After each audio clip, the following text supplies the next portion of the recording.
అబ్బాయి, ఇదిగో బేబీ, నా హృదయం ఖాళీగా ఉంది, వచ్చేస్తావా? అమ్మాయి, చెప్పు తీయాలా?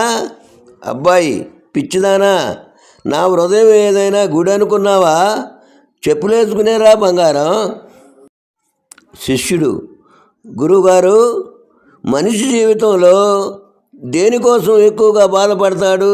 గురువుగారు, ప్రశాంతంగా ఉన్నప్పుడు పెళ్ళవటం లేదని బాధపడతాడు, తీరా పెళ్ళయ్యాక ప్రశాంతత లేదని బాధపడతాడు.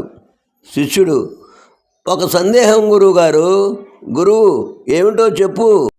శిష్యుడు, ఇంతకీ ఆ ప్రశాంత ఎవరండి గురువుగారు? గురువుగారు, ఇంకెవరు, నా భార్యే. ఉదయం నుండి చూస్తున్నా, ఒక్క చీర కూడా నచ్చలేదు పార్వతికి.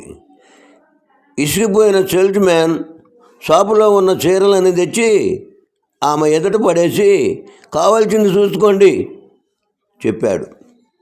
చాలా సేపటి నుంచి వారిని గమనిస్తున్న మేనేజరు అక్కడికి వచ్చి ఒక మాట అన్నాడు. ఆ మాట విని 10 చీరలు తీసుకుంది పార్వతి. ఇంతకీ ఆ మాట ఏమిటంటే, అందంగా లేనివారు అడుగుతారు మేడం, ఆ చీర చూపించు, ఈ చీర చూపించు అని. ఏ చీర కట్టుకున్నా చీరకి అందం ఇచ్చే మీకు ఏ చీర అయినా ఒకటే.